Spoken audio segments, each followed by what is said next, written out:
30-літній ювілей повернення на батьківщину. Після довгих років боротьби за рідний Крим у засланні 1989-го кримські татари почали масово повертатися. 14 вересня день народження святкує одне з перших кримськотатарських поселень на півострові – Асрет. Це мікрорайон в Судаку. 30 років тому про гостинність на рідній землі не йшлося. Проти тих, хто повертався на батьківщину, тоді виступили кілька сотень озброєних ОМОНівців. Як корінний народ виборював право жити на рідній землі – далі.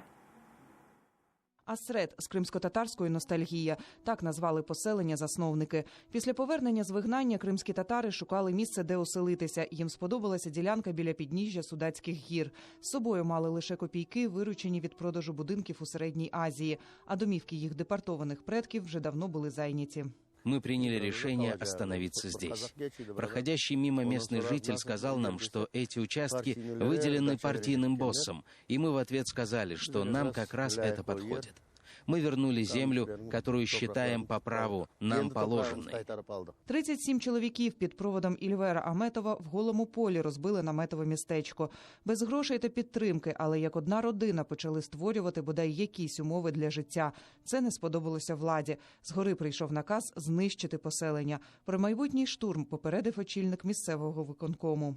Я сказал ему, что его совесть чиста, поблагодарил за то, что он нас предупредил, и сказал, что мы их достойно встретим. Приехал в лагерь, рассказал все ребятам. Под утро, часа в 4 со стороны Дачного, мы увидели колонну, очень длинную колонну, которая, как выяснилось, шла к нам. Машины ехали на первой скорости, как в фильмах показывают, когда немцы так надвигались. Точно так же было. Мы приняли решение разделиться. 20 человек ушли в лес, остальные остались. Они в полной боевой экипировке, со щитами, автоматами, начали нас окружать. Я крикнул остальным, чтобы возвращались из леса. А, кстати, мы натянули здесь проволоку везде. Видели бы вы, как они падали и ломали себе ноги. Близько 300 озброєних ОМОНівців оточили поселення і вимагали сідати в автобус.